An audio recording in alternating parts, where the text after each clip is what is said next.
The Frozen Year, Chapter 1. The Ash of Grand Duke Vorlag.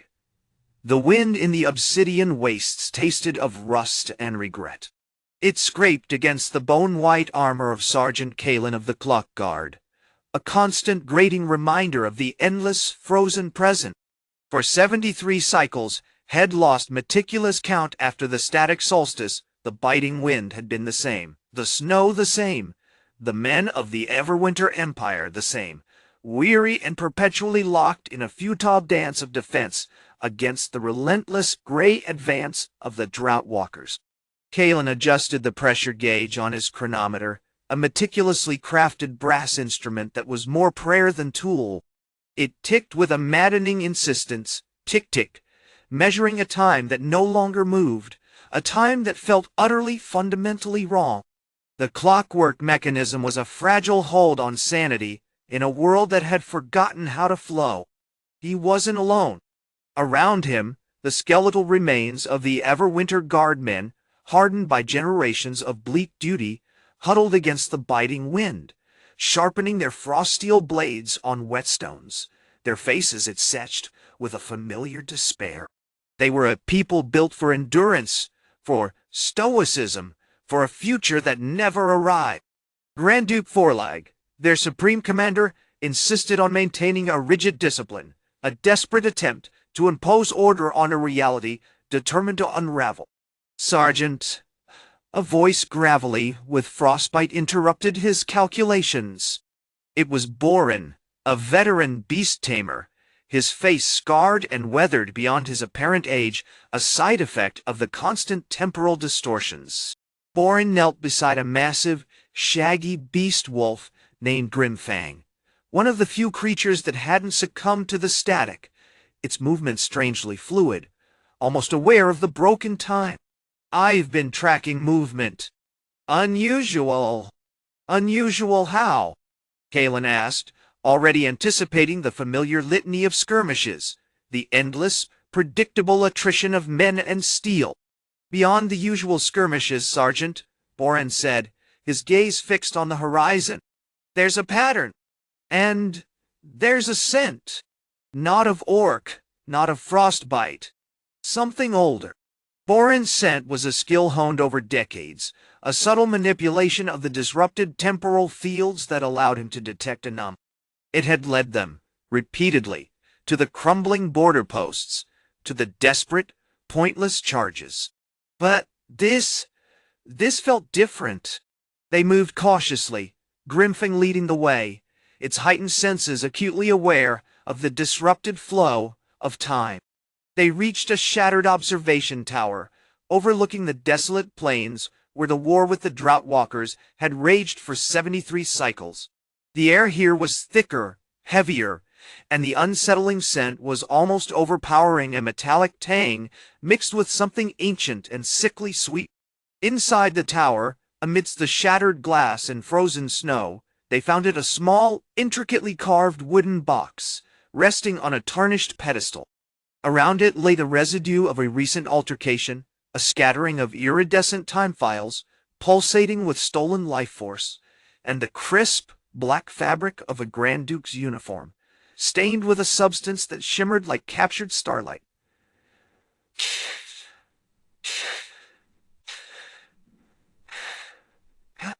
Kalen knelt, examining the box. It was crafted from petrified oak, inlaid with silver that had grown dull with age, and sealed with a symbol he recognized from his training, the mark of the Chronomasters, the ancient order who had originally built the gear of the year. It had been lost for centuries, a legend whispered in the halls of the Clock Guard. "These time files," Boren said, picking one up with a gloved hand. "They're not just siphoning light, they're amplifying it, focusing it, like a lens on a broken sun."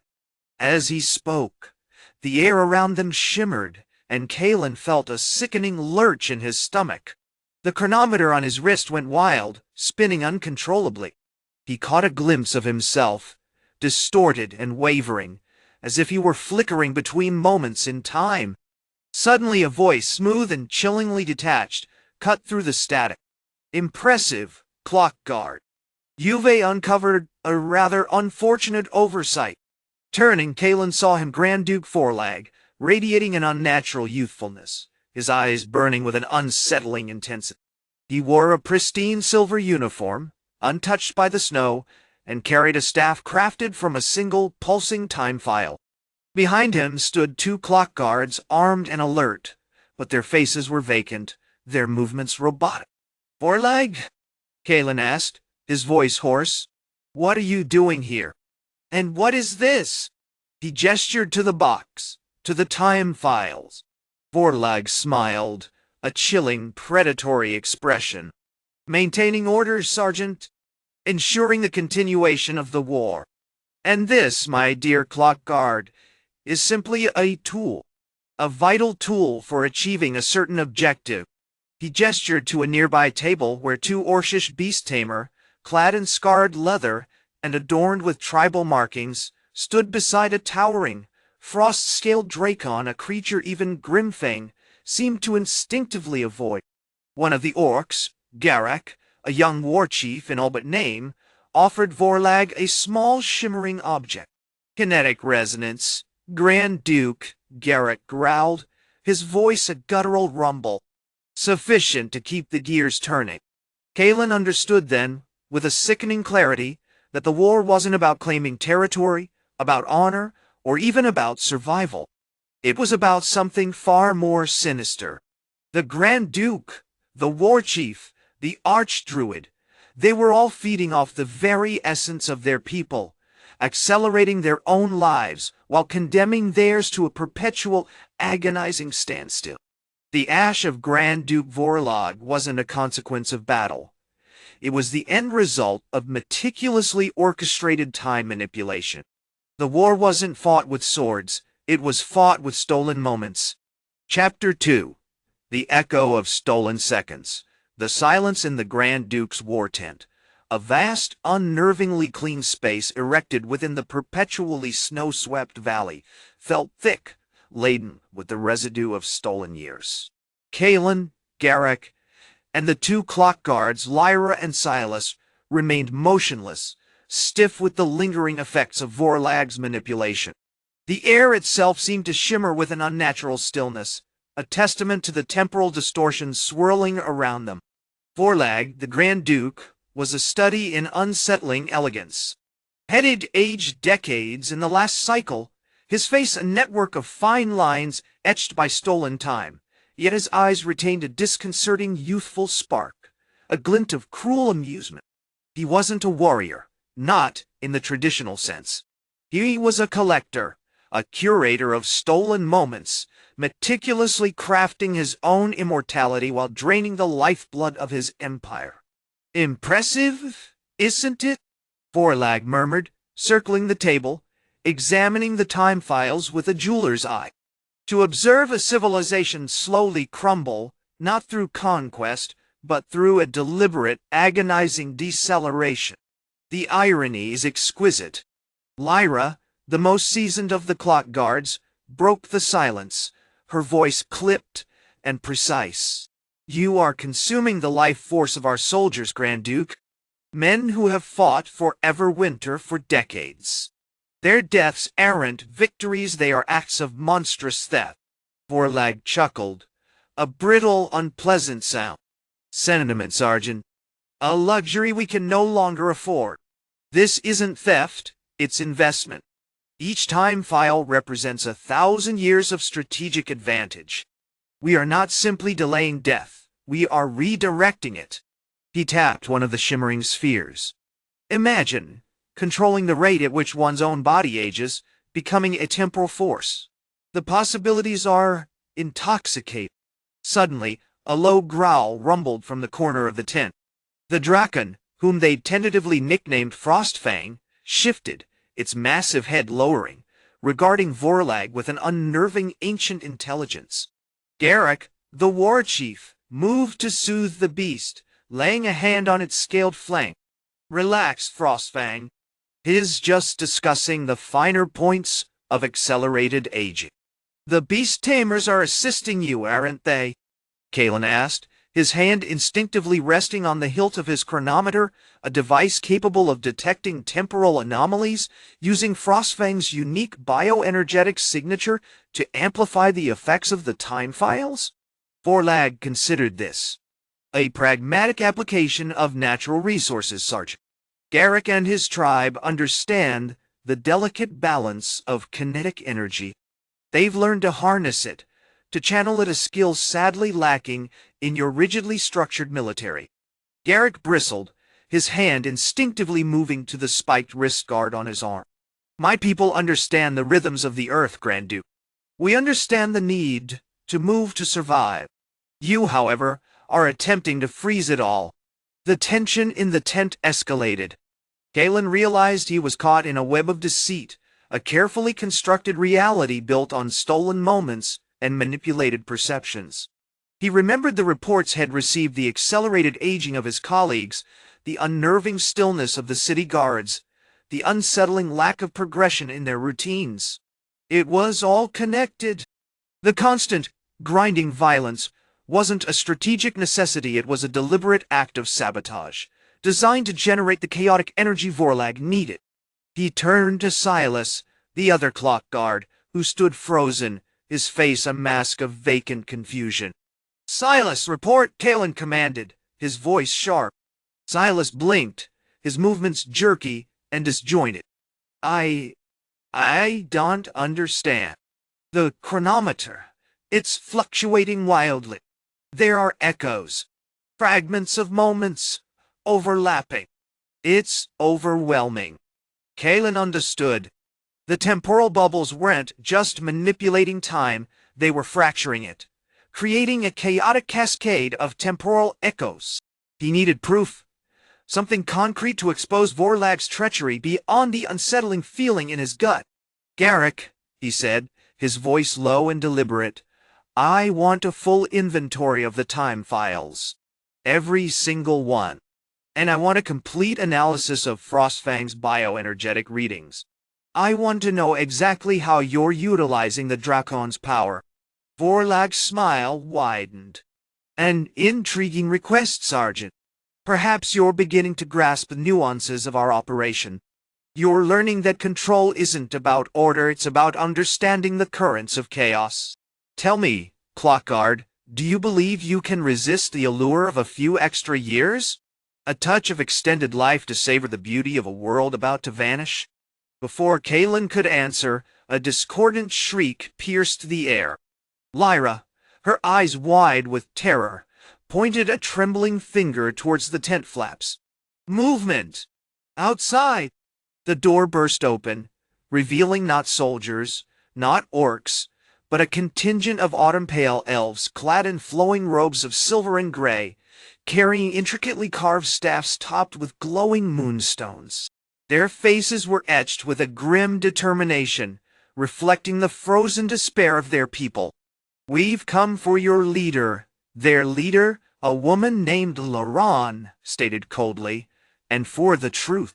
The implications of this sudden arrival hung heavy in the air. The alliance, however fragile between the three factions, was about to be shattered, not by battle, but by the relentless, calculated theft of time itself.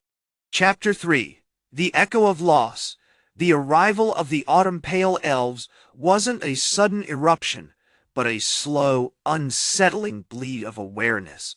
Kalen, Garrick, and Frostfang stood frozen, the initial shock giving way to a simmering dread. The elves hadn't stormed in, demanding immediate action. They moved with a glacial grace, a silent procession of lethal elegance. Lyrane, the elven leader, radiated an ancient weariness, her silver eyes holding the echoes of 1,000 years of perpetual winter. "You've been diverting resources," Lyron continued, her voice a low melodic chime, "to bolster your defenses against the Orcish horde. A regrettable waste, considering the true cost of your indulgence." She gestured subtly towards Vorlag's tent, a flicker of contempt in her gaze. "We've been tracking the flow of time files, Sergeant Clockguard. We know of your leader's temporal tinkering." Garrick, ever the pragmatist, stepped forward, his hand resting on the hilt of his frost-forged axe. "And what makes you believe we haven't noticed your exploitation of our people?" He scanned the elves, his eyes narrowed, assessing their weaponry staffs pulsing with a chilling pale light. Frostfang, typically a whirlwind of calculated aggression, remained unmoving, his draken-infused eyes fixed on Liran.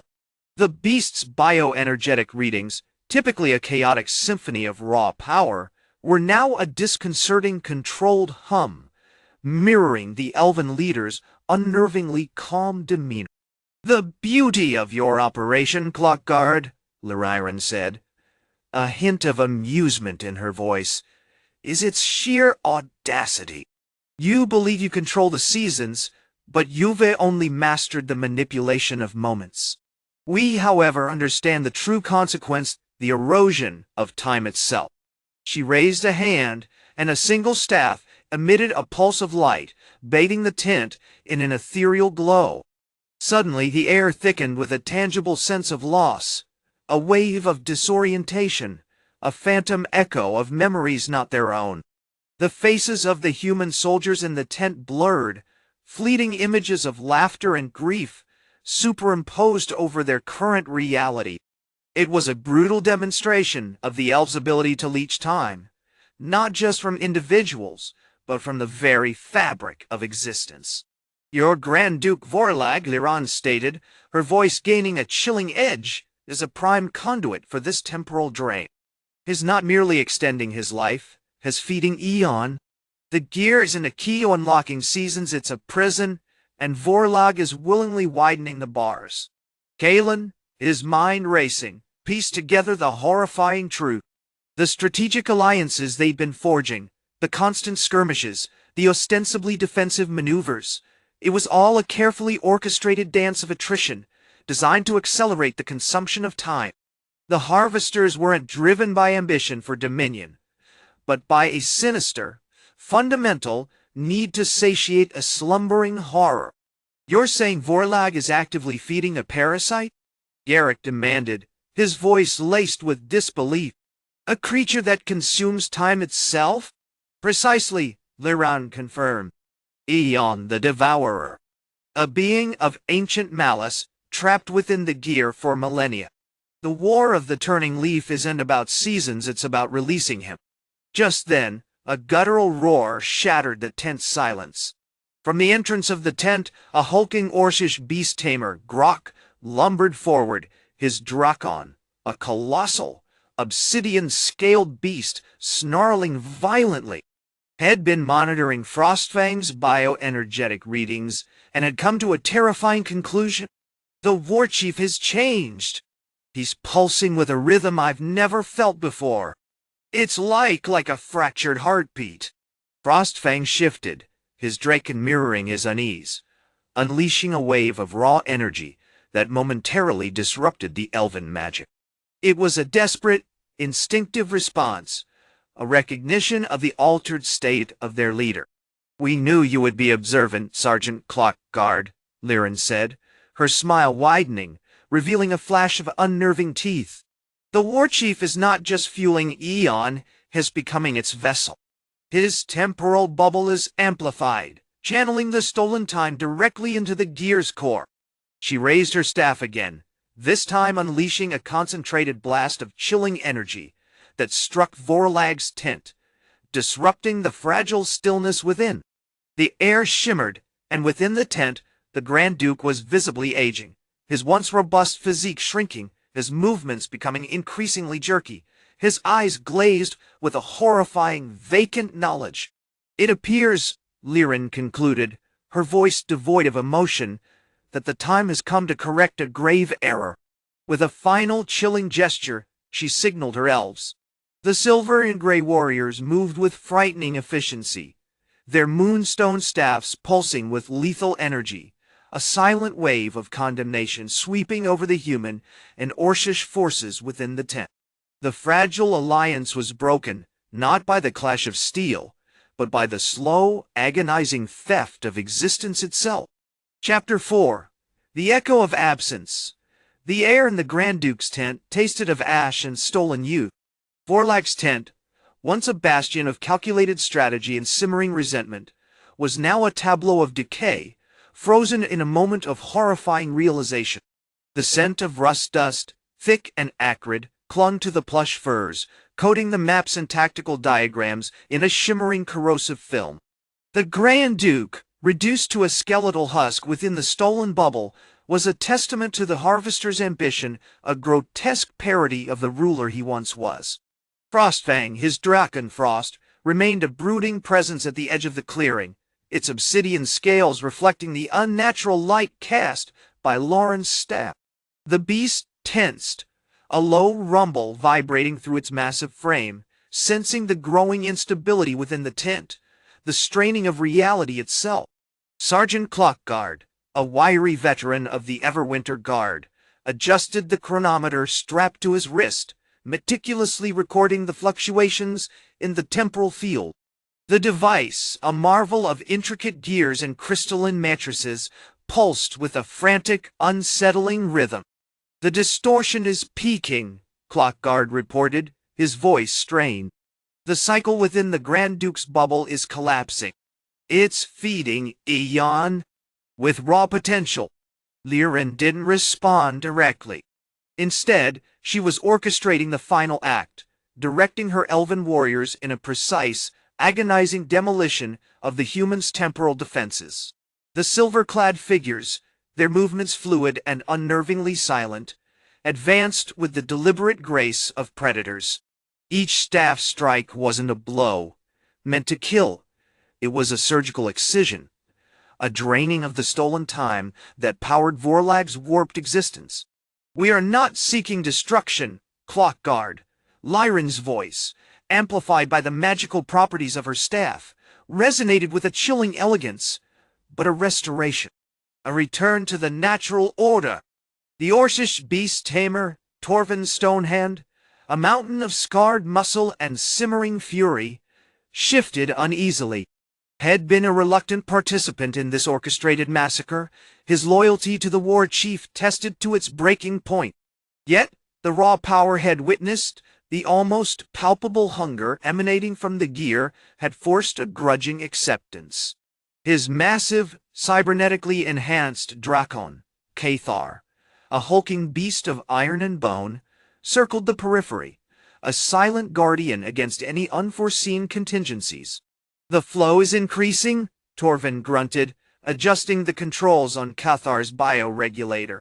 "The war chief has not just aging, his shattering. The temporal energy is unraveling him at a molecular level."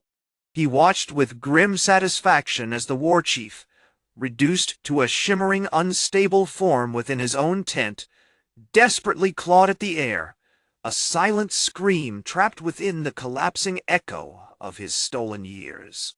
As the final vestiges of Vorlag's temporal bubble dissipated, a wave of pure, unadulterated energy erupted from the gear's core, a blinding white light that instantly reversed the effects of Liran's initial assault.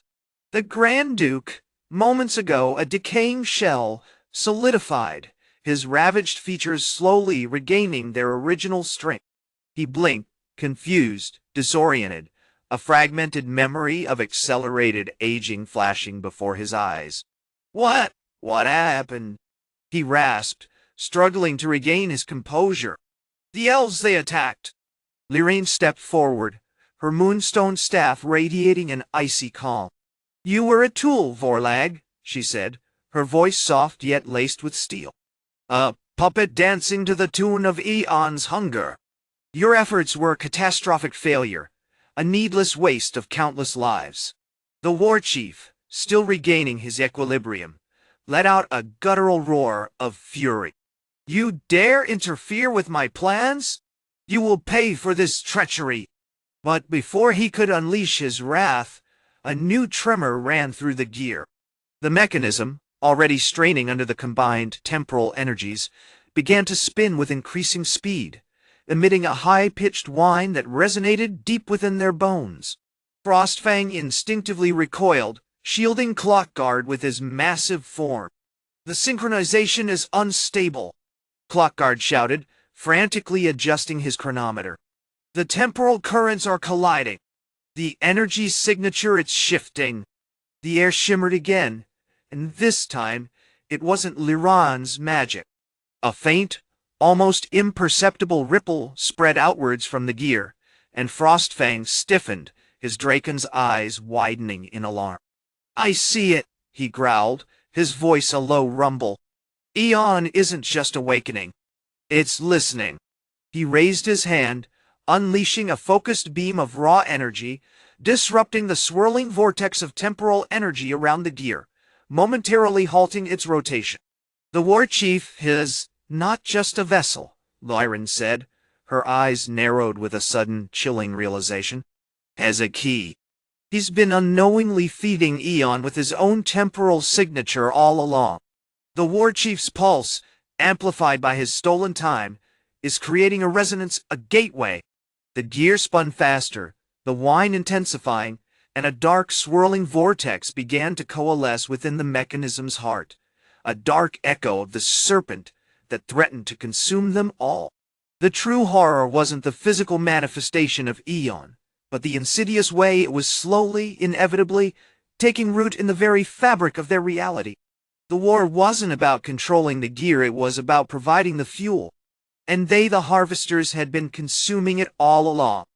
Chapter 5. Echoes in the Gears. The vortex deepened, revealing glimpses of a landscape both ancient and impossibly wrong.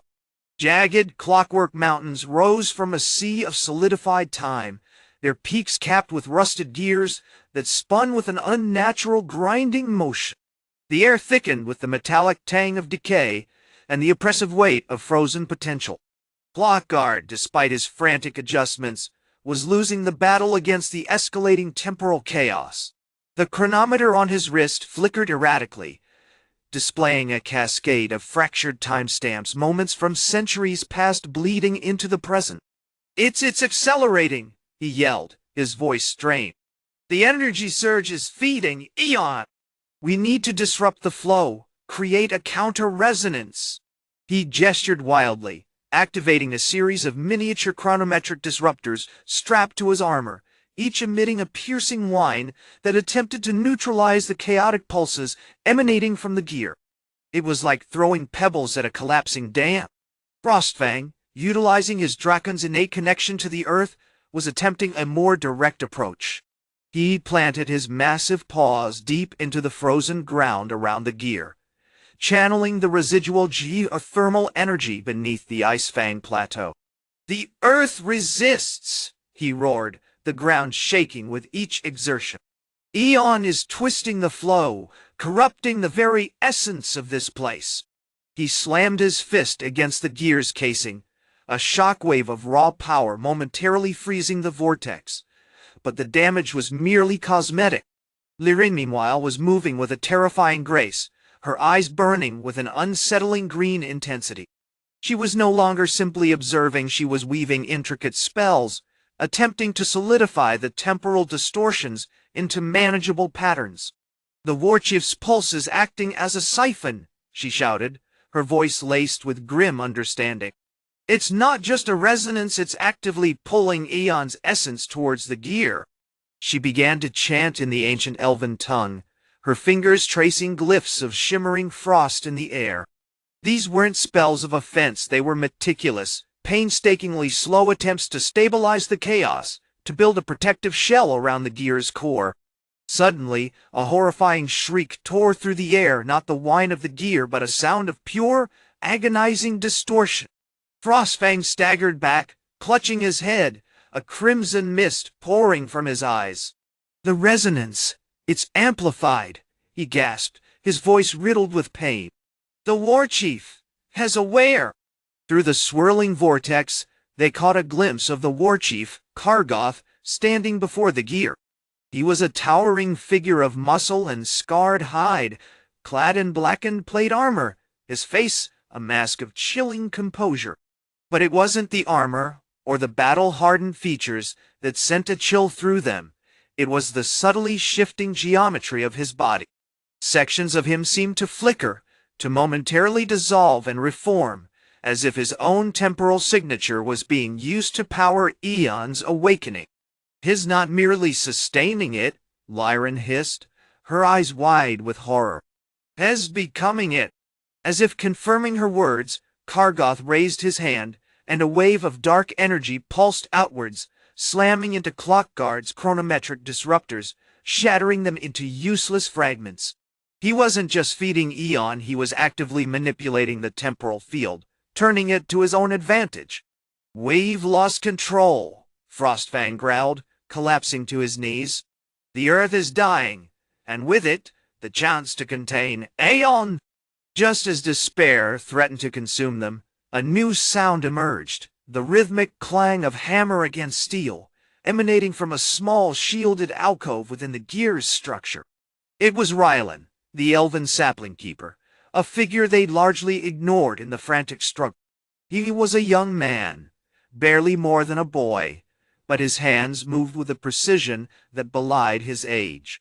He was painstakingly repairing a complex mechanism within the gear, a series of interlocking gears crafted from a strange silver metal that pulsed with a faint inner light. "I've been analyzing the gear's original design," Rylan announced, his voice calm and measured amidst the chaos. "It wasn't built to simply control time, it was built to redirect. There's a secondary conduit, a series of micro-gears hidden within the core. If we can align them with the Warchief's temporal signature," he paused, his eyes gleaming with a dangerous insight, "we can disrupt his influence." Before he could elaborate, Kargoth unleashed another blast of temporal energy, this time focused directly at Rylan.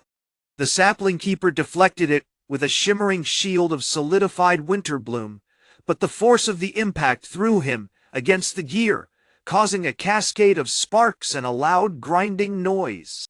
"Is protecting the gear!" Clockguard shouted, recognizing the strategic implications. "He is not trying to destroy it, he's trying to use it." The realization struck them with the force of a physical blow. The War of the Turning Leaf hadn't been about the gear itself, it had been about Kargoth's time. The vortex within the gear swelled again, now exhibiting a distinct serpentine form, the beginnings of the colossal being they had to ultimately destroy. Aeon was not merely awakening, it was actively preparing to embrace its master. The fate of the world, suspended in an endless frozen moment, hung precariously in the balance. Chapter 6. Echoes of Consumption. The scent of ozone and burnt metal hung heavy in the gear chamber, a sickly sweet reminder of Kargoth's desperate defense. Rylan, covered in a fine layer of silver dust, meticulously examined the micro-gears revealed by the deflected blast, his brow furrowed in concentration. Beside him, Torvin, the Orcish beast-tamer, nervously stroked the flank of his immense timberwolf, Fenris, who despite the chaos maintained an unsettlingly calm gaze, sensing the rising dread. Across the chamber, Lyra, the elven sapling keeper, continued to weave defensive shields of condensed winter bloom, each shimmering wave a testament to the accelerating power of Aeon's awakening. "The core's harmonics are shifting," Lyra reported, her voice tight with apprehension. "The pressure it's building exponentially. His layering defenses, not just kinetic blasts. It's feeding on the echoes of our own time manipulation." Rylan stopped his work, his expression grim. "He's learning. He's adapting to our tactics. It's no longer a battle of brute force, it's a war of resonance. We've been fighting a phantom and now it's become terrifyingly real." He gestured with a gloved hand towards the spiraling vortex within the gear, now a fully formed serpent of rusted clockwork, its eyes swirling brass gears fixated on them with unsettling intelligence. The sheer scale of his ambition, it's overwhelming. Torvin, recognizing the shift in momentum, barked orders to Fenris. "Fenris, provide covering fire. Concentrate on disrupting the flow of temporal energy pulsing from those smaller gears. We need to buy Rylan some time." The Timberwolf responded with a devastating roar, unleashing a concentrated blast of compressed air laced with concentrated frost, shattering several of the smaller gears into glistening fragments. Despite their efforts, Kargoth wasn't retreating. He was intensifying his attack, weaving shields of compressed time, freezing pockets of the chamber solid, and unleashing a torrent of raw temporal energy. Rylan realized they couldn't simply overpower him.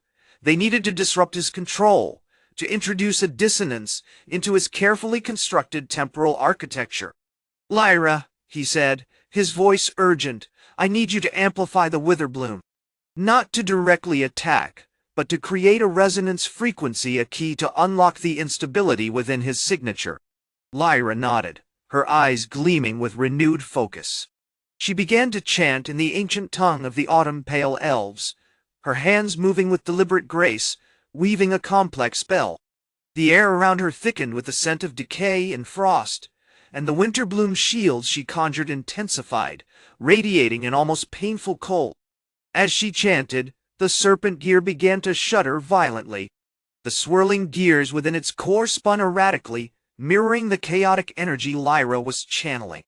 A piercing whine filled the chamber, escalating in intensity until it threatened to shatter their eardrums. Suddenly Kargoth roared in agony, clutching his head. He staggered back, momentarily disoriented, his temporal bubble flickering violently. What is happening?" he screamed, his voice distorted and fractured, echoing across the chamber. Rylan seized the opportunity. "Now, Torvin, unleash the blood pulse." Torvin, understanding the critical moment, channeled his own life force into Fenris. The Timberwolf's muscles bulged, his fur rippled with a chaotic energy, and he let out a guttural howl. A wave of raw primal energy pulsed outwards, not a directed attack, but a precisely tuned vibration designed to resonate with Kargoth's corrupted temporal signature. The effect was immediate and devastating. Kargoth's already fractured temporal bubble began to unravel, the stolen centuries of youthful vitality collapsing upon him in a blinding flash. He screamed again, a sound filled with both terror and a desperate, futile attempt to regain control, before dissolving into a shimmering cascade of ash, a stark testament to the devastating power of corrupted time. But the victory was short-lived. As Kargoth's influence waned, Aeon's form within the gear intensified. The serpentine body grew larger, its clockwork eyes burning with malevolent intelligence. The air vibrated with a palpable sense of hunger, and the scent of rusted metal intensified, becoming almost overwhelming. "Has not just resisting," Lyra gasped, her voice strained, his feeding on the disruption. "Every attack, every resonance is strengthening him. We need to sever the connection entirely." Rylan's gaze fell upon the gear's central mechanism, a massive pulsing spindle of the same silver metal that comprised the interlocking gears. "The Heartstone," he whispered. "That's the source of his power. If we can overload it with a concentrated burst of redirected temporal energy," he knew the risk was immense. A miscalculation could trigger a catastrophic chain reaction, collapsing the gear entirely and unleashing Aeon's full, terrible potential. But with Kargoth gone, and Aeon's power rapidly escalating, it was their only chance. "Prepare for a synchronized release," Rylan shouted, channeling his remaining energy into a complex counterspell. "Torvin, Lyra, with me." As the three allies converged on the Heartstone, the serpent gear unleashed a final furious assault, a vortex of raw temporal energy that threatened to consume them all. The fate of the world, it seemed, rested on the delicate balance of three conflicting forces, locked in a desperate dance with a creature born of forgotten time. Chapter 7. The Cube, the Living Calendar. The vortex slammed into them with the force of a collapsing star. Lyra, a whirlwind of silver-haired fury, threw herself in front of the Heartstone, erecting a shimmering shield of chrono-weave, a fabric spun from captured moments. It flickered violently under the onslaught, the air around it distorting, showing fleeting images of frozen battles, blooming autumns, and scorching summers, all compressed into a terrifying instant. Rylan, gripping the intricately carved staff of solidified chronal energy, A gift from a dying elderwood focused his will, his face slick with sweat. He chanted in the ancient tongue of the Timekeepers, a rhythmic invocation designed to capture and redirect temporal flux. The staff pulsed with an increasing intensity, bathing the chamber in an eerie, shifting blue light. The swirling energies of the vortex seemed to taste his intent, resisting his attempt to bind them. Torvin, the Orcish beast-tamer, a mountain of scarred muscle and braided steel, was a brutal anchor. He stood shoulder to shoulder with Rylan, his massive fists slamming into the gear's outer casing. He wasn't relying on finesse, he was channeling the primal, chaotic energy of the Orcish blood pulse, a technique honed over centuries, a violent feedback loop designed to disrupt temporal patterns.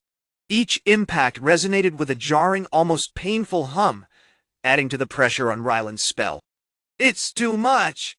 Lyra cried, the chrono weave groaning under the strain. "The energy is becoming self-sustaining. It's not just feeding Aeon, it's feeding itself." Rylan pushed harder, sweat stinging his eyes. The air crackled with static, and the chamber itself seemed to writhe. He could feel Aeon's presence, a cold, suffocating weight, attempting to unravel his spell, to shatter his mind with the sheer dissonance of existence. "We need a focal point. Something to amplify the release," he shouted, glancing at the intertwined gears of the Heartstone. "Torvin, concentrate your blood pulse on the central spindle. Disrupt its rotation." Torvin roared, a guttural explosion of effort. He unleashed a torrent of raw energy, a concentrated blast of pulsing crimson that slammed into the Heartstone. The silver spindle shuddered violently, spinning faster, responding to the chaotic intrusion. But the effect was immediately swallowed by the vortex. "It's not working," Rylan yelled, his voice laced with desperation. "The vortex is absorbing the blood pulse, amplifying it. We're accelerating the process, not controlling it." Suddenly, a new element entered the equation. The serpent gear, sensing the concentrated effort, began to shift, its clockwork eyes glowing with an unnerving brilliance. The rusted metal seemed to writhe with a nascent intelligence, as if anticipating their every move. "Damn it!" Lyra screamed, summoning a last-ditch shield, layering chrono weave over chrono weave. "It's learning. It's adapting." Rylan, recognizing the shift, made a split-second decision. "Forget amplification. We need jamming. We're overloading it with localized distortions. Torvin, I need you to generate a field of fractured time, a tiny concentrated bubble of temporal chaos." Torvin understood immediately. He channeled a desperate raw surge of his blood pulse, not focused on a single point, but unleashed in a widening spiral around the Heartstone. The chamber shimmered, the air thickening with fractured moments, a brief flash of a future battle, a ghostly echo of a forgotten harvest, the scent of rain from 100 years past. It was a chaotic, uncontrolled assault, a desperate gamble. As the fractured time field enveloped the Heartstone, Rylan initiated the final synchronization.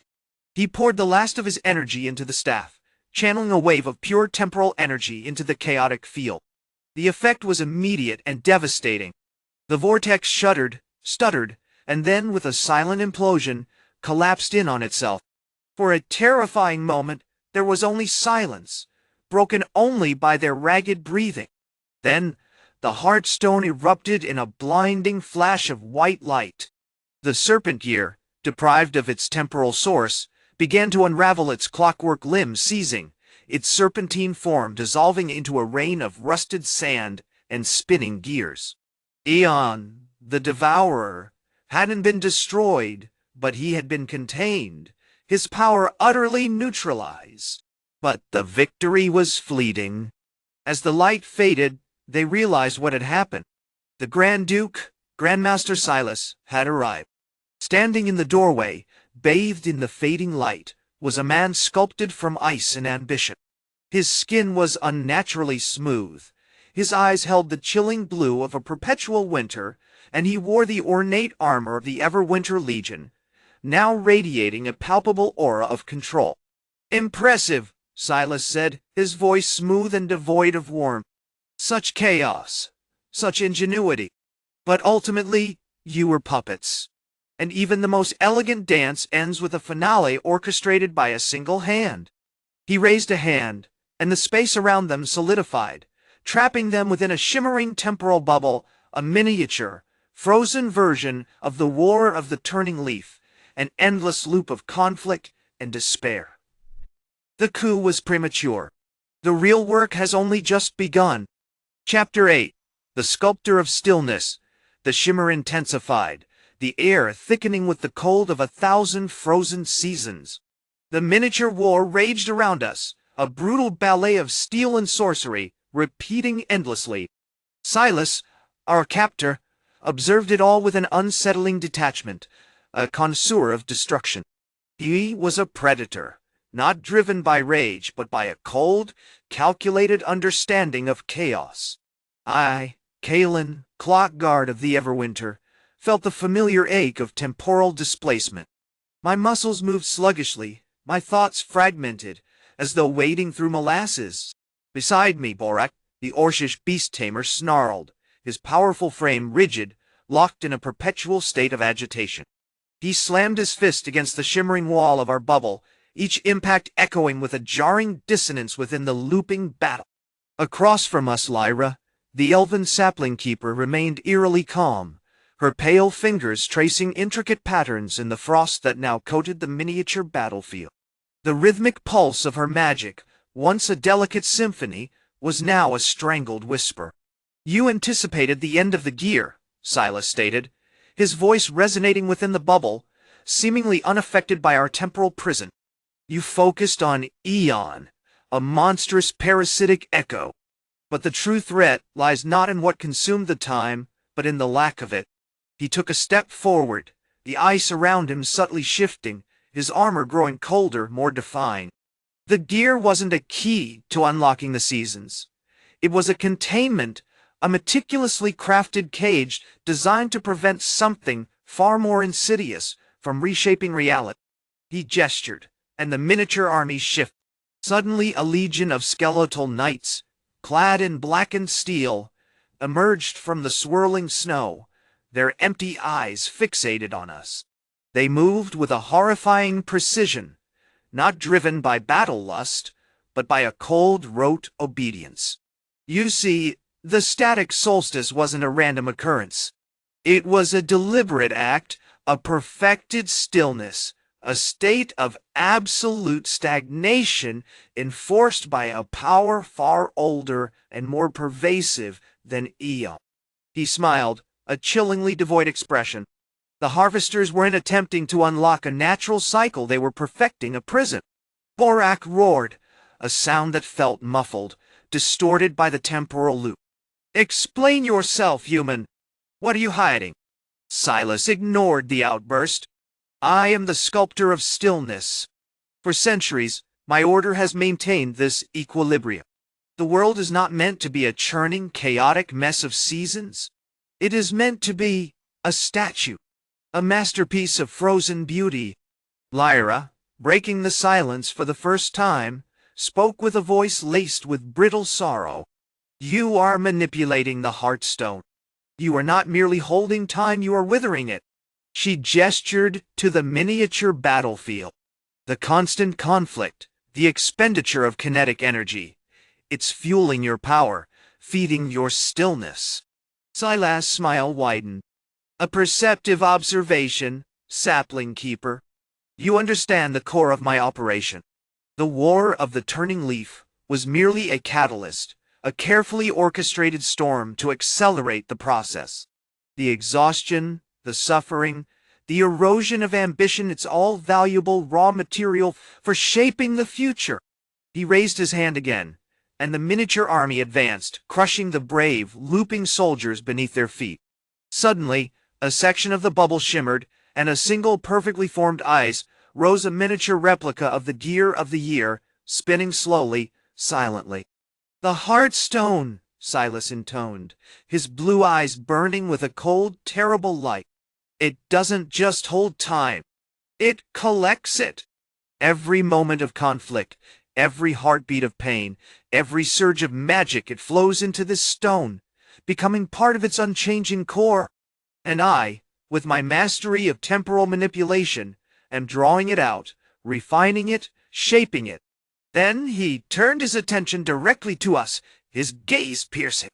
You sought to destroy a symptom. I intend to destroy the root. The world will not return to its chaotic beauty. It will become a testament to my vision of frozen, perfect eternity. He snapped his fingers. The shimmering bubble surrounding us intensified, the miniature war within swirling with a renewed, terrifying ferocity. The skeletal knights pressed closer, their empty eyes gleaming with an unnatural light. The cold intensified, not just from the frozen landscape, but from within. Your efforts were admirable, Silas continued, his voice a chilling whisper that seemed to vibrate through our very bones. But your victory was built on a misunderstanding. You believed you were fighting for the return of the seasons. You were fighting for choice. And I offer you only stillness. He extended his hand, and a single crystalline shard of ice drifted towards me. As it touched my skin, a jolt of pure, unyielding cold shot through my veins, threatening to freeze my very soul.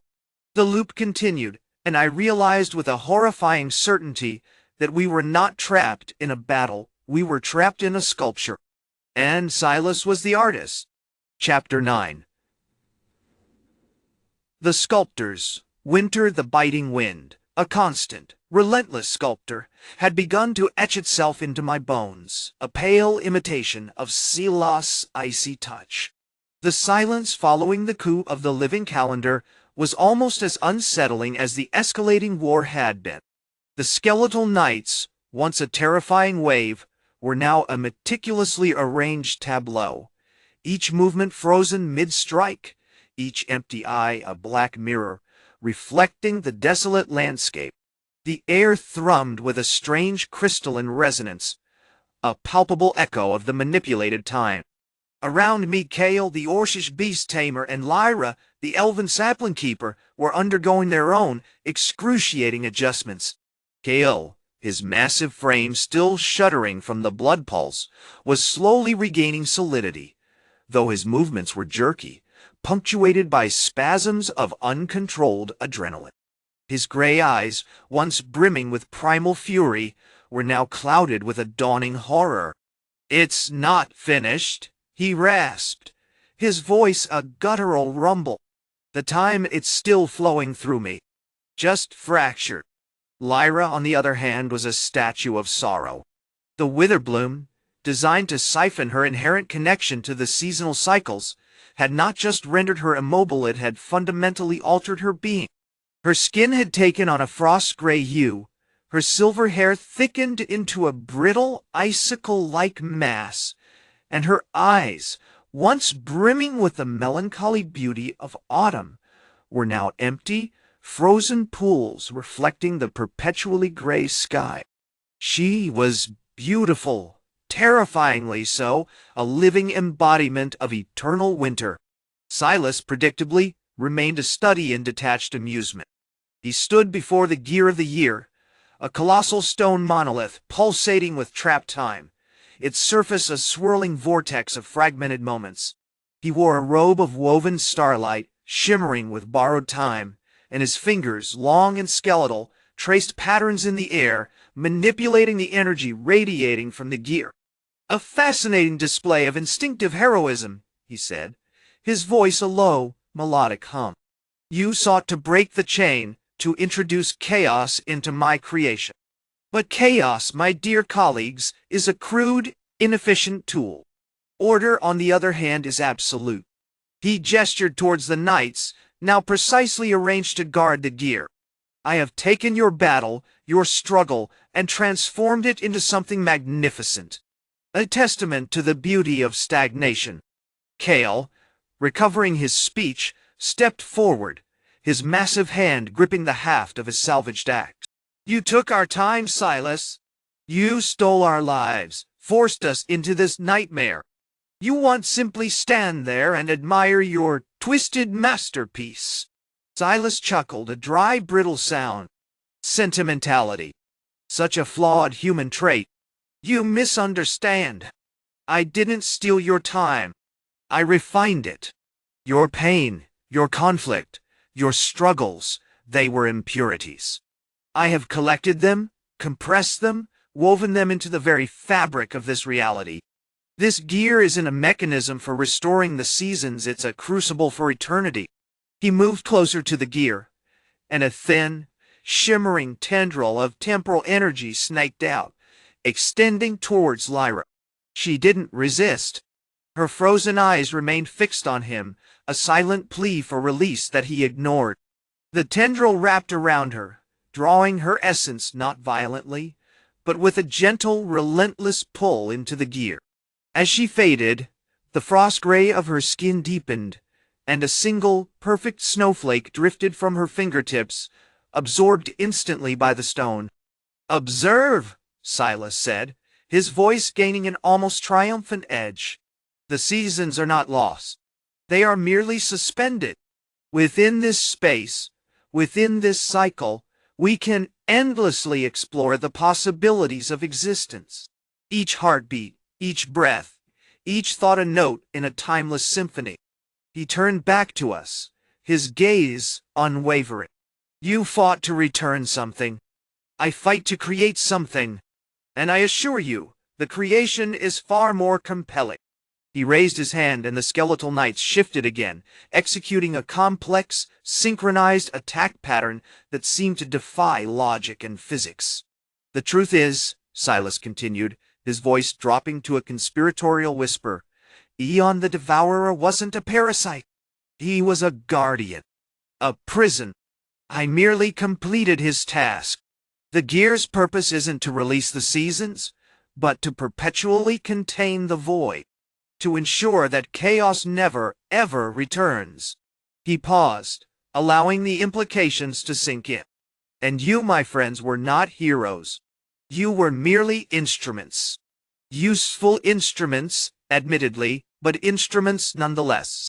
You provided the energy, the conflict, the emotion necessary to fuel this perpetual cycle. A new wave of cold, deeper and more penetrating than before, washed over us. I understood then, with chilling clarity, that the coup of the living calendar hadn't ended the war.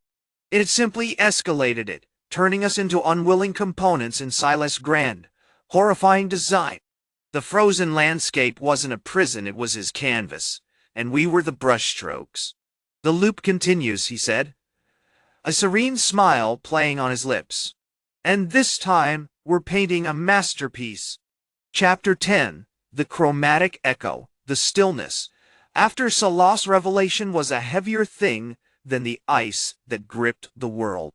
The skeletal knights, frozen mid-attack, seemed to absorb the silence, radiating a chilling echo of his pronouncements. The air itself felt thick, saturated with a dread that had nothing to do with the perpetual winter and everything to do with the terrible truth unveiled. My clock-guard instinct screamed at me to move, to analyze, to strategize.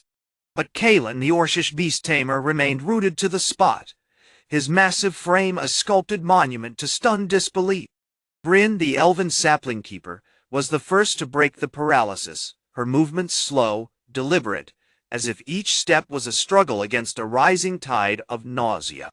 "So," she said, her voice a fragile chime against the bleakness, "all the bloodshed, the broken alliances, the centuries of war, it was a performance." Silas chuckled, a dry rustling sound like the shifting of desert sands. "A particularly elaborate one, wouldn't you agree? Think of the human actors, the Orcish warriors, the Elven Druids, all invested in their roles, driven by primal instincts, fueled by despair. And brilliant, isn't it? And utterly predictable." He gestured towards the skeletal knights with a sweeping motion. Their precision, their brutal efficiency, born not of purpose, but of programmed response. They were reflections of our own desperate choices. Kalen, finally shaking off his stupor, let out a guttural growl. "You claim to be a guardian? A keeper of the void? You twist the very fabric of existence to maintain this stagnation." His massive hand clenched into a fist, cracking the ice around him. "We were fighting for our survival, for our people. You used that fight against us." "Sentimentality," Silas dismissed with a wave of his hand. "A dangerous weakness. I simply observed, manipulated, and orchestrated. The results were aesthetically pleasing." He turned his attention to the gear of the year, a colossal, intricately carved mechanism dominating the central plaza of the frozen city. It was a horrifying thing, a monument to frozen time, a massive, rusted clock face, perpetually stuck at midnight, its hands frozen in a silent, agonizing dance. The gear isn't a tool for renewal, but a lens. It focuses the chaos, concentrates the potential for destruction. And I am its master. Suddenly, a low hum resonated from the gear, a vibration that seemed to crawl beneath our skin. The skeletal knights shifted again, their movements no longer precise but erratic, almost confused. As the hum intensified, so did the air shimmer, distorting the landscape like heat rising from a forge. "Interesting," Silas murmured, his eyes widening with an unnerving intensity. "The energy it's building. The rhythmic pulse of your conflict is feeding the mechanism. It's awakening." The ground beneath our feet began to vibrate violently, the ice cracking and splitting with a deafening roar. From the center of the gear, a swirling vortex of gray dust and spinning clock hands began to coalesce. It wasn't a monster in the traditional sense. It wasn't flesh and blood. It was a swirling, fragmented echo of time itself, a shimmering void attempting to break free. Aeon the Devourer was emerging, not as a creature of flesh and bone, but as a concentrated point of temporal instability. "You thought you were wielding weapons," Silas said, a triumphant gleam in his eyes. "You were merely providing the necessary catalyst. The gears, they crave resonance. They need the constant input of kinetic energy to sustain their function." He raised his hand, and the skeletal knights, now a chaotic swarm, converged on us, their rusted blades flashing in the ethereal glow of Aeon's nascent form. We fought, of course, driven by instinct, by the ingrained warrior's code, but it felt utterly futile. Kalen's primal roars and savage attacks were absorbed by the chaos. Bryn's carefully cultivated magic dissolved into shimmering nothingness. I struggled to maintain control, attempting to utilize the remaining fragments of my clockwork discipline, but found myself hopelessly outmatched by the sheer scale of Silas' manipulation. As Aeon grew stronger, the world around us began to warp and twist. Time itself seemed to unravel, creating pockets of accelerated decay and moments of frozen stillness. The snow fell with impossible speed, then abruptly stopped, layering the ground with pristine white. Trees withered and bloomed simultaneously, their branches reaching towards the sky in a grotesque mockery of light. "It's beautiful, isn't it?" Silas said, a serene smile returning to his lips. "A chromatic echo of all that could be, all that will be. A testament to the inherent instability of existence." I looked at Kalen, at Bryn, at the chaotic swirl of skeletal knights and the terrifying emergence of Aeon. I realized with a sickening certainty that we weren't just instruments. We were flaws in his masterpiece, errors in his terrifyingly beautiful equation. We were trapped, not just in a frozen world, but in an endless, meticulously crafted loop of destruction. The war wasn't about the seasons, it was about Silas' eternal obsession with control. And we, it seemed, were destined to play our roles in his horrifying, unending spectacle. Chapter 11. The Chromatic Echo. The air thickened, shimmering with an unnatural luminescence. The snow, now a sickening iridescent blue, seemed to pulse with an internal light, casting grotesque shadows that danced with the forms of the skeletal knights, remnants of armies long since consumed by, alas, temporal distortions. Galen, his raw fury momentarily subdued by the sheer strangeness of it all, circled Aeon, a low growl rumbling in his chest, his scarred hands instinctively gripping the haft of his rune-etched axe. Bryn, normally a bastion of calm precision, stood motionless, her silver eyes glazed over, a faint, ethereal glow emanating from her hands as she attempted, futilely, to pinpoint the source of the chaotic magic. "He's feeding," I said, my voice strained, the words feeling brittle and useless against the backdrop of utter devastation. "Not just on our kinetic energy, but on time itself. He's accelerating the decay of everything around us, building a cathedral of rot with every pulse of that thing." Silas watched us, a disturbing tranquility radiating from him.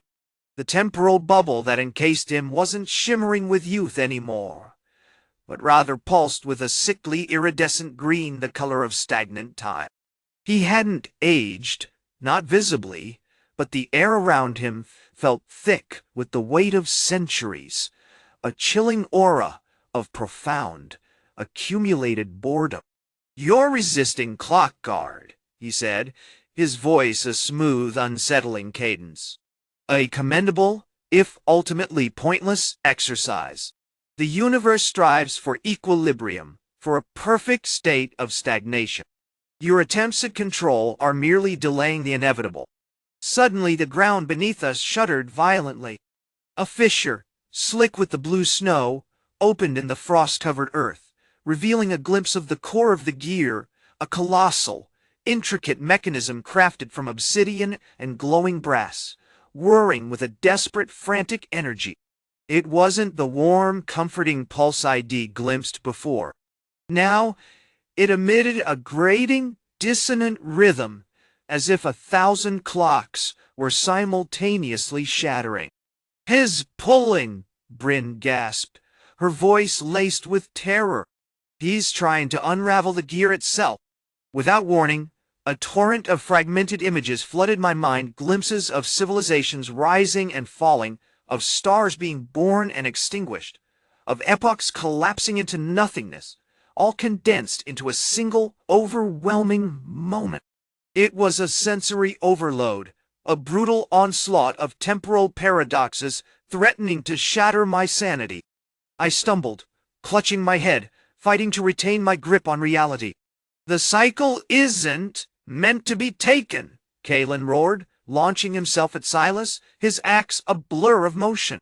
But Silas simply raised a hand, and a wave of distorted time slammed into Kalen, aging him decades in an instant. He collapsed, his muscles withered, his vibrant red hair turning gray, his once powerful frame shrinking before our eyes until he resembled a frail ancient warrior. "Such a dramatic display," Silas chuckled, unfazed. "You see, the beauty of this loop is that it doesn't end. It merely resets, with a few adjustments."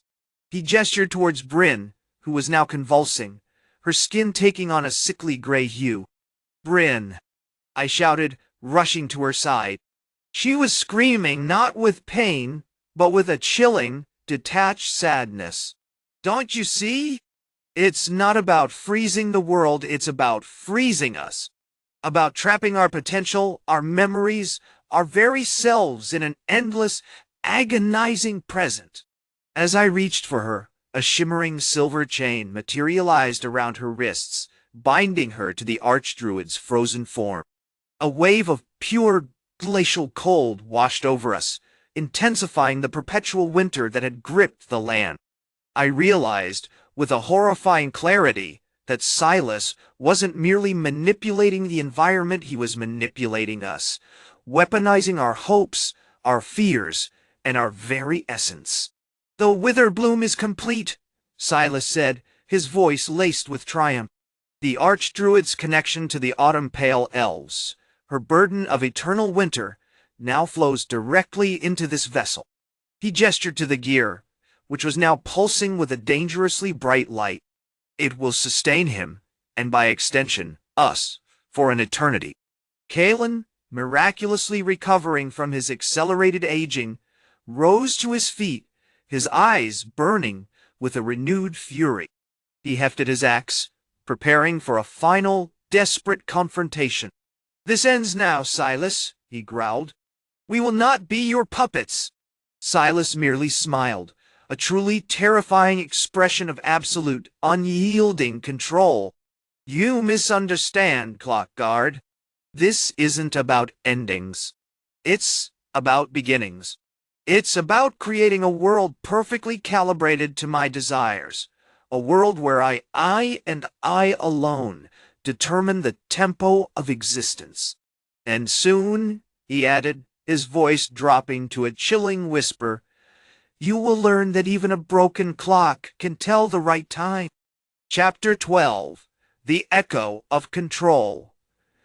The air in the chamber of gears thrummed with a sickly, resonant energy. The gear, a monstrosity of interlocking brass, obsidian, and what appeared to be solidified starlight, dominated the space, its rhythmic churning the source of the unsettling vibration. Silas stood before it, radiating an unnerving stillness, a picture of cold, calculated power. He wasn't merely observing, he was conducting the chaos. Kalen, sweat plastering his dark hair to his forehead, circled the perimeter with Sergeant Lyra, his clockwork gauntlet whirring softly as he analyzed the gear's fluctuations. The rust-dust head managed to deploy a desperate gamble against the accelerating time, was proving largely ineffective, merely creating localized pockets of temporal distortion that shimmered like heat haze. Silas, it seemed, was anticipating their every move. "The rhythmic pulse is becoming more complex," Lyra reported, her voice tight with urgency. "The gear isn't just turning, it's layering temporal echoes. We're detecting fragments of centuries, in picking up snippets of the great burning of Everwinter, the rise and fall of the blood-marked clans, even echoes of the Elder Elves' fall." Kalen slammed his gauntlet against the gear's base, a futile attempt to disrupt the process. "He's not just controlling the seasons, Lyra. He's controlling time itself." Suddenly, a piercing metallic shriek cut through the thrumming chaos. One of the smaller gears within the gear seized, spinning wildly, and a wave of freezing air ripped through the chamber, instantly frosting the walls with intricate, grotesque patterns. Silas didn't flinch. "Interesting," he murmured, his gaze fixed on the malfunctioning gear. "A feedback loop. A subconscious resistance. It seems even the simplest mechanisms have an inherent desire for linearity." He gestured with a fluid hand, and a skeletal animated construct, a clockwork sentinel, cobbled together from salvaged gears and frozen souls, materialized behind him, its vacant eyes glowing with an icy blue light. "Eliminate the anomaly," Silas commanded, and the sentinel moved with chilling efficiency, dismantling the jammed gear with brutal precision. Kalen knew they were losing. Their initial burst of ingenuity, fueled by desperation and a desperate hope, was crumbling under Silas' methodical, terrifying control. The temporal bubbles, a horrifying success in their own twisted logic, were proving to be a double-edged sword, feeding Silas' power, while simultaneously trapping them within his warped perception of reality. "The Arch-Druid is at the peak of the Witherbloom," Lyra announced, her voice strained. "The link is complete. He is feeding his eternal winter not just into the gear, but into us." Kalen felt it then, a creeping, insidious cold that settled deep within his bones, a dull ache of perpetual winter. It wasn't just a physical sensation. It was an alteration to his memories, a subtle warping of his understanding of the present moment. He struggled against it, grasping for the memory of his father, of the burning hearth in his childhood home, but the memory felt distant, shrouded in a layer of frozen snow. "We have to break the connection," he shouted, raising his gauntlet. "We need to disrupt the flow." Silas laughed, a brittle, unsettling sound. "You misunderstand, Clock Guard. You are trying to force a straight line through a spiral. The beauty of time is its inherent unpredictability, its ability to bend and twist. I am simply accelerating that process, refining it to my design. He stepped forward, and the air shimmered with an unnatural light. Suddenly, Kalen found himself standing in a different chamber altogether, a vast obsidian hall filled with countless ticking clocks, each displaying a different fractured moment in time. A young Silas, barely a boy, was standing before him, attempting to repair a shattered cog. A memory echo, Lyra gasped, struggling to maintain her composure.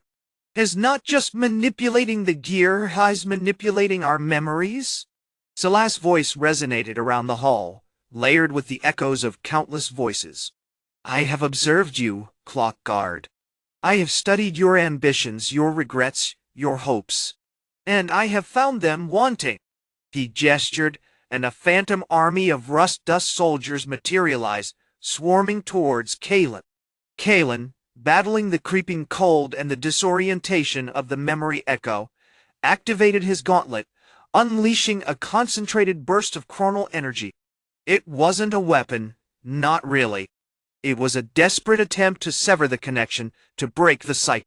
But it was met with an overwhelming force, a tide of temporal energy that slammed into him, collapsing him against the gear. As he lay there reeling, he saw Silas approach, his face a mask of serene triumph. The coup of a living calendar, Silas said, his voice dripping with contempt. A valiant, but ultimately futile gesture. You see, Clock Guard, the right time isn't about seasons or cycles. It's about control. And now, he added, his eyes gleaming with predatory hunger, I control all time. Chapter 13. The architect of Eris, the Obsidian Hall, throbbed with a sickly, pulsating light, the fractured clock spinning with a frantic, hypnotic rhythm.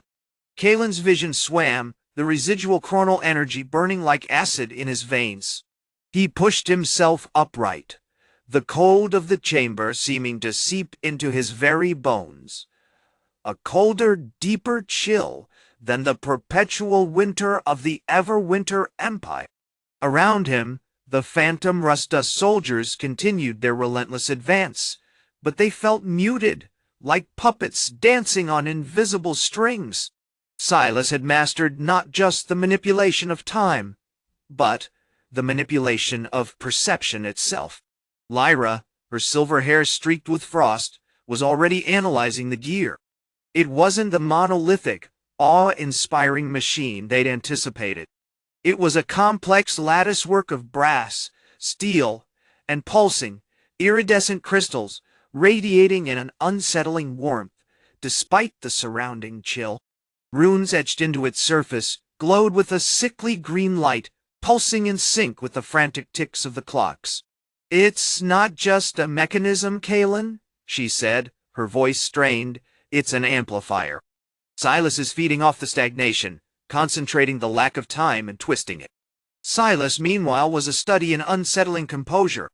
He stood before the gear, a slender figure draped in robes woven from solidified shadows, his face an unreadable mask. He seemed almost apart from the chamber, a silent observer bathed in the fractured light.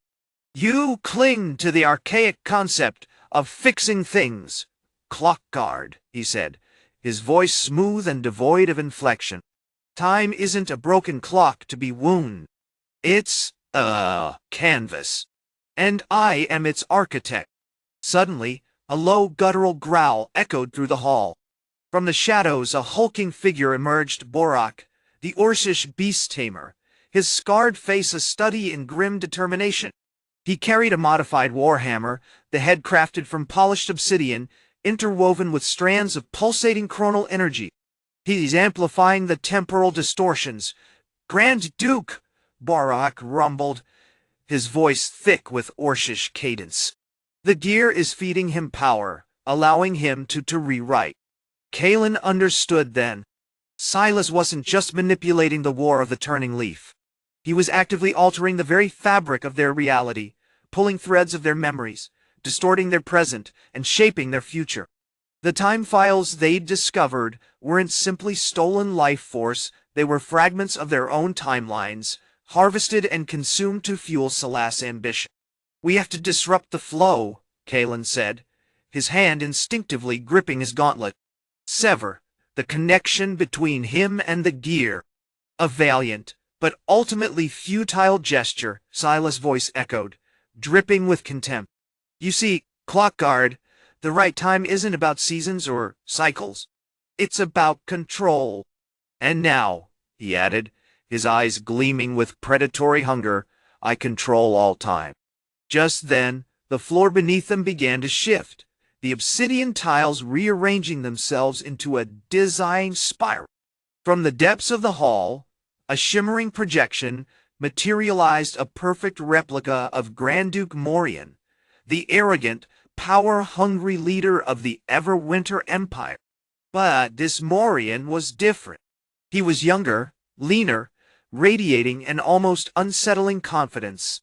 He wore the ornate armor of a field marshal, a testament to a past head meticulously crafted. "My loyal subjects," the projection boomed, his voice a distorted echo of Morian's own. "The forces of chaos seek to undermine our glorious empire. I, Grand Duke Morian, will not allow it." Silas chuckled, a dry rasping sound. "A clever illusion, Clockguard. But even the finest clockwork can be dismantled. Your memories, your loyalties, your very sense of self, they are all pieces on my board."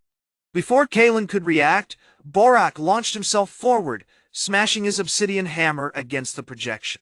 The illusion shattered, dissolving into a cloud of chronal dust, but not before the projection delivered a final chilling message: the harvest is coming. As the last echoes of the projection faded, a new wave of rust-dust soldiers emerged from the shadows, this time accompanied by a chilling sound, the rhythmic clang of dwarven hammers. From the heart of the obsidian hall, a figure emerged, Alaric Stonehand, the Arch-Druid of the Autumn-Pale Elves, his face pale and etched with an unnatural serenity. He carried a staff crafted from petrified wood, shimmering with the same sickly green light as the gear. "The time for hesitation is over," Alaric intoned, his voice a hypnotic whisper. "The cycle must be preserved, or all will be lost."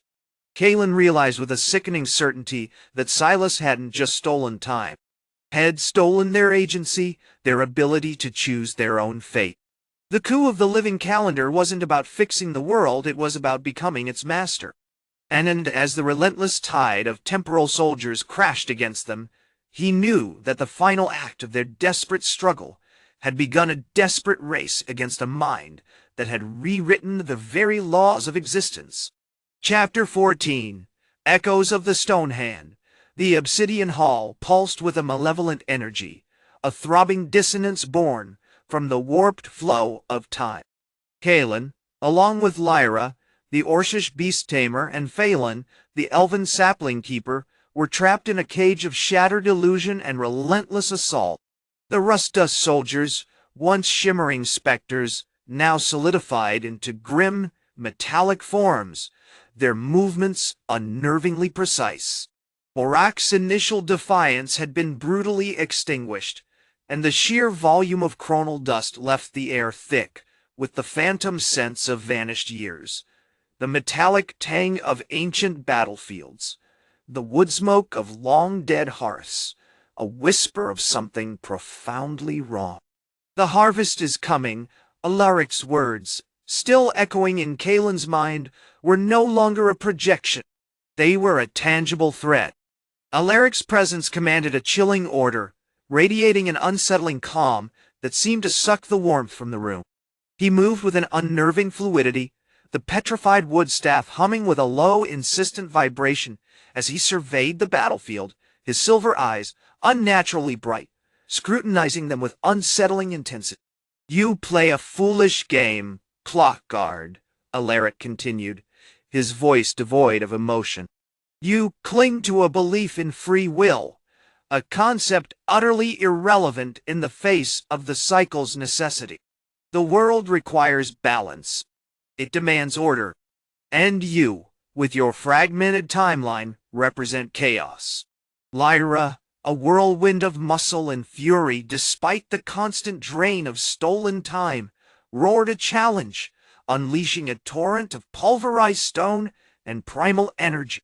A blood pulse, honed by generations of Orcish warriors, slammed into the ranks of the rust-dust soldiers, but instead of disrupting their formation, it seemed to feed them, their metallic bodies momentarily gleaming with an augmented intensity.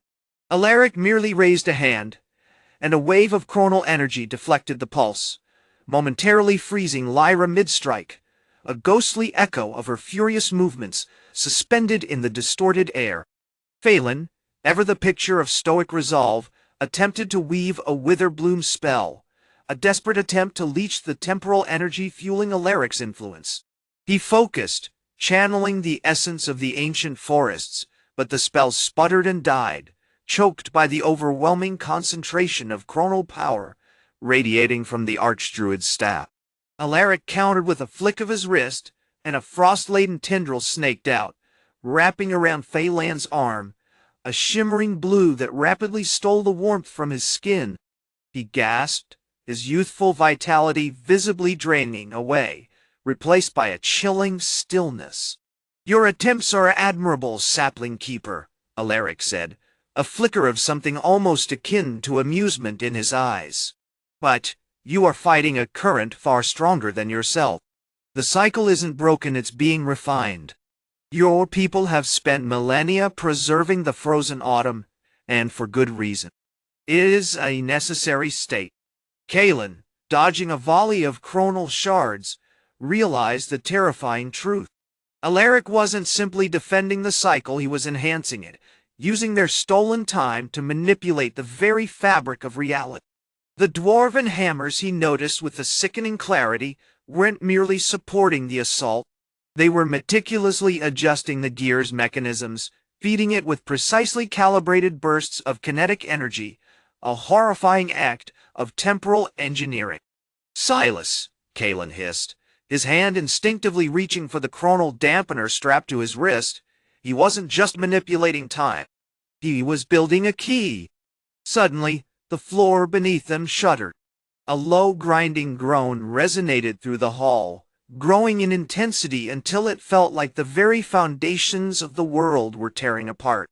From the heart of the gear, a swirling vortex of temporal energy, a hand emerged, crafted from rusted clock hands and shimmering with fractured timeline. Aeon the Devourer began to materialize, a horrifying embodiment of entropy and lost moments. "The harvest begins," Alaric intoned, his voice laced with triumphant horror. "And you, my dear clock guard, will be the first to fall beneath its grasp."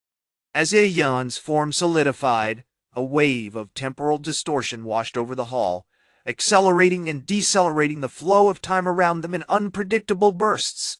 Lyra found herself battling against a cascade of her own past selves, ghostly echoes of battles fought and lost, each one a threat to her current existence. Phelan screamed, his skin aging and decaying before his eyes, his youthful features dissolving into wrinkles and bone. Kalen, relying on the dampener, managed to maintain a semblance of stability, but he knew it wouldn't last. The relentless barrage of temporal energy was tearing at the edges of his reality, threatening to unravel his very being. He looked at Lyra and Phelan, their faces etched with despair, and understood. This wasn't just a battle for the world's seasons, it was a battle for their souls. And he knew, with chilling certainty, that the harvest wasn't just about unlocking Aeon's prison. It was about consuming them all. Chapter 15, Echoes of Consumption. The Hall, once a testament to the rigid order of the Everwinter Empire, now resembled a shattered clockwork heart, its gears grinding against a tide of fractured time. The air thrummed with a sickening dissonance, a chorus of screams both ancient and newborn, echoing the agonies of Lyra, Phelan, and Kalen. Aeon, now fully formed, dominated the space, a serpentine monstrosity of rusting clock hands, obsidian scales shimmering with chronal fractures, and eyes that burned with the cold, empty light of forgotten epochs. Its movements weren't fluid, not in the way of a living creature. They were jerky, broken, like a corrupted recording attempting to play. Alaric, Grand Duke of the Everwinter, stood before Aeon, a skeletal husk of his former self. The rust dust had worked with brutal efficiency, stripping away 1,000 years of accumulated experience, ambition, and ultimately his life in a blinding flash of disintegration. He was a statue of regret, a monument to corrupted ambition. Impressive, isn't it? He rasped, his voice a brittle echo. The price of stagnation. The beautiful efficiency of oblivion. Kalen, clinging to the last vestiges of his dampener's stability, felt the world twisting around him.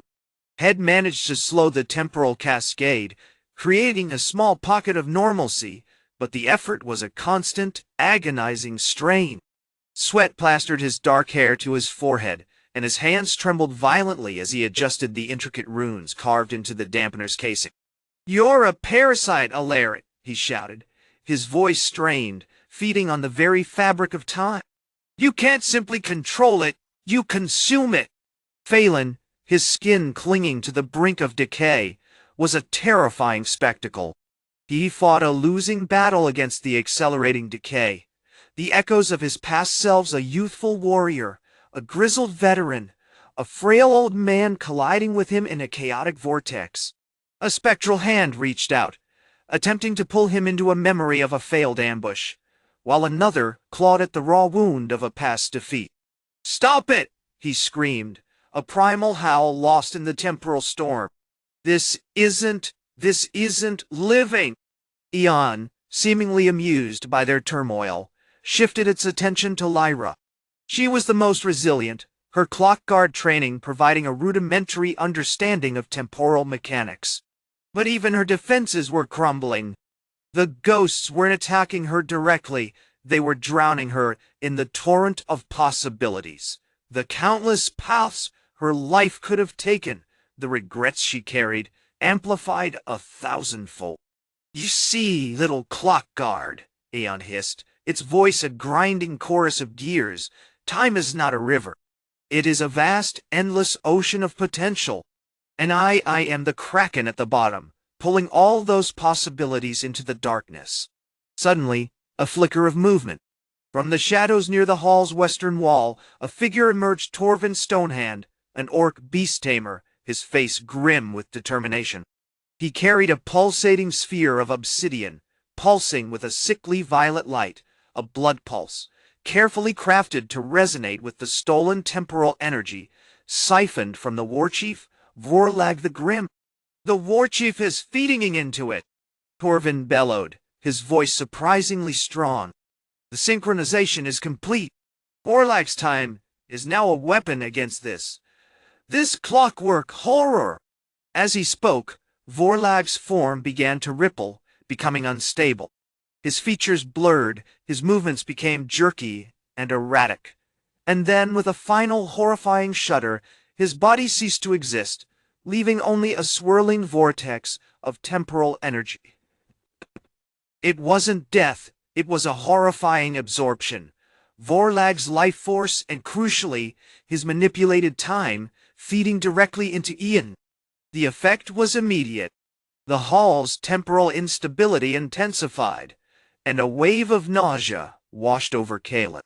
He realized with chilling clarity that the harvesters weren't merely trying to unlock Aeon, they were actively feeding it, accelerating the process of consumption. "It's a feedback loop," Kalen shouted, desperately adjusting the dampener. "They're not just gathering kinetic energy, they're amplifying it. They're building Aeon." Lyra, snapping out of her horrified paralysis, saw the truth. The coup of the living calendar isn't about stopping Aeon. It's about creating it. Just then, a tremor shook the hall, and a second hand emerged from Aeon's body, this one crafted from polished silver, bearing an intricate inscription in the lost language of the Everwinter Empire. "Alaric," in his final moments, raised a skeletal hand, seemingly directing the appendage. "The final component," he whispered, his voice filled with a dark satisfaction. "And with it, the harvest is complete." Aeon's form pulsed with an unbearable intensity, and a voice not its own filled the hall. The voice of the harvesters, woven into the very structure of the beast. The Time-Thieves are silenced. Now, the true reckoning begins.